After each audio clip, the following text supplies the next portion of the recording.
ଆପଣମାନେ ଶୁଣୁଛନ୍ତି ଚର୍ଚ୍ଚିତ ଉପନ୍ୟାସ ଯମରାଜ ନମ୍ବର 5003 ରଚନା ମୃଣାଳ।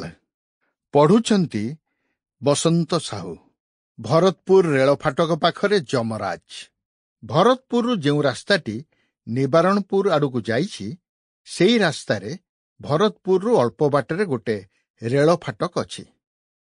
ଯୋଡ଼ିଏ ରେଳ ଲାଇନ୍ ଚାଲିଯାଇଛି ଉତ୍ତର ଦକ୍ଷିଣକୁ। ପିଚୁ ରାସ୍ତାଟି ପୂର୍ବ ପଶ୍ଚିମକୁ ଯାଇଛି। ରାସ୍ତାଟି ଯେଉଁଠି ରେଳ ଲାଇନ୍କୁ କ୍ରସ୍ କରିଛି ସେଠି କେଇ ବର୍ଷ ହେଲା ଦୁଇ ପଟରେ ଲୁହା ଦଣ୍ଡା ଦେଇ ଫାଟକ କରାଯାଇଛି। ଫାଟକର ଜଣେ ଜଗୁଆଳି ବି ରହିଛି।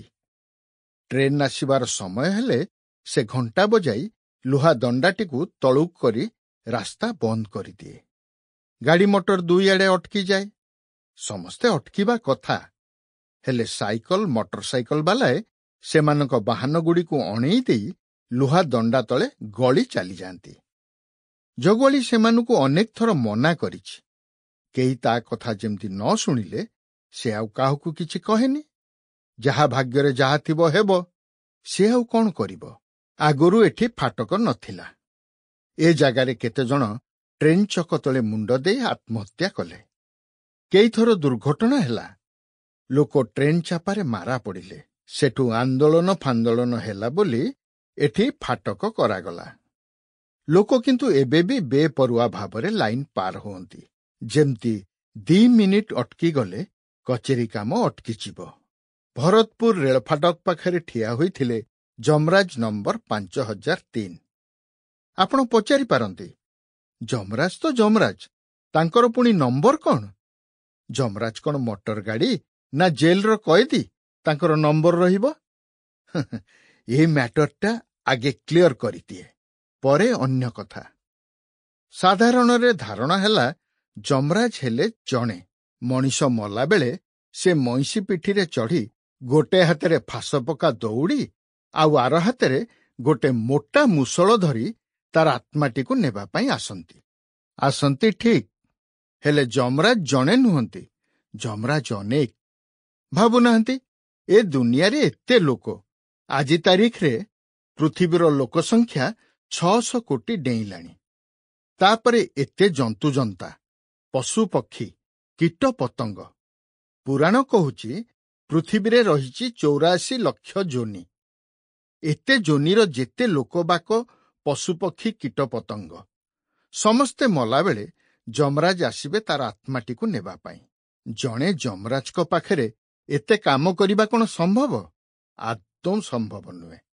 ତାହେଲେ ପୁଣି ଖାଲି ଆତ୍ମାକୁ ନେବେନି, ଆତ୍ମାଟି କେଉଁଠି ଯିବ, ସ୍ୱର୍ଗକୁ ଯିବ କି ନର୍କକୁ ଯିବ, ସେ ବିଚାର ବି ଯମରାଜ କରିବେ। ଚିତ୍ରଗୁପ୍ତ ତ କିରାଣୀ ଲୋକ, ସେ କେବଳ ମଣିଷର ପାପ ପୁଣ୍ୟର ହିସାବ ରଖନ୍ତି। ଆତ୍ମା ପରଲୋକ ପହଞ୍ଚିଲେ ସେ ତାର ପାପ ପୁଣ୍ୟର ହିସାବ ଖତିଆନଟା ଯମରାଜକୁ ଦେଇଦେବେ। ଯମରାଜ ତାଙ୍କର ବୁଝି ବିଚାରି ଫଇସଲା କରିବେ ସେ ଆତ୍ମାର କ'ଣ ହେବ। ପୁନର୍ଜନ୍ମ ନେବ ନା କେଉଁଠି ଯିବ? ସ୍ୱର୍ଗକୁ ଯିବ କି ନର୍କକୁ ଯିବ? ଯେଉଁଠି ଯିବ କେତେ ଦିନ ପାଇଁ ଯିବ? ଯଦି ନର୍କକୁ ଯିବ ତେବେ 21ଟା ନର୍କ ରହିଛି। ସେଥିରୁ କେଉଁ ଗୋଟାଏକୁ ଯିବ, ତାକୁ ସେଠି କି ଦଣ୍ଡ ଦିଆଯିବ? ଏତେ ଫଇସଲା କରିବାକୁ କେତେ ସମୟ ଲାଗୁଥିବ ଚିନ୍ତା କରନ୍ତୁ। ପୃଥିବୀରେ ବିଚାରପତିମାନେ ଖୁଚୁରା ଚୋରି ଚମାରି କେସ୍ ଫଇସଲା କରିବାକୁ 10-12 ବର୍ଷ ଲଗେଇ ଦେଉଛନ୍ତି। ଇଏ ତ ପୁରା ଜୀବନର ହିସାବ। ଅସଲ କଥାଟା ହେଲା, ପରଲୋକରେ ଏକାପରି ଦେଖିବାକୁ ଅନେକ ଯମରାଜ ଅଛନ୍ତି। ତାହା କେମିତି ହେଲା ବୋଲି ଯଦି ଆପଣ ପଚାରିବେ, ତେବେ ତାର ଜବାବ ହେଲା, ଯମରାଜଙ୍କ କ୍ଲୋନ୍ କରାଯାଇଛି। ଗୋଟିଏ ପ୍ରାଣୀ ଦେହର କୋଷରୁ ନୂଆ ପ୍ରାଣୀଟିଏ ସୃଷ୍ଟି କରିବାକୁ ଆଜିକା ବିଜ୍ଞାନର ଭାଷାରେ କ୍ଲୋନିଂ ବୋଲି କହନ୍ତି। କିଛି ବର୍ଷ ତଳେ କ୍ଲୋନିଂ କରି ମେଣ୍ଢା ଛୁଆ ସୃଷ୍ଟି କରାଯାଇଥିଲା। ସେ ଖବର ଆପଣମାନେ ନିଶ୍ଚୟ ପଢ଼ିଥିବେ। ସେ ମେଣ୍ଢାର ନାଁ ଦିଆଯାଇଥିଲା ଡଲି। ତାପରେ କୁକୁର କ୍ଲୋନ୍ କରାଯାଇଛି, ଗାଈ କ୍ଲୋନ୍ କରାଯାଇଛି। ନିକଟରେ ଦକ୍ଷିଣ କୋରିଆର ଜଣେ ବୈଜ୍ଞାନିକ ମଣିଷ କ୍ଲୋନ୍ କରିପାରିବେ ବୋଲି Sample complete. Ready to continue?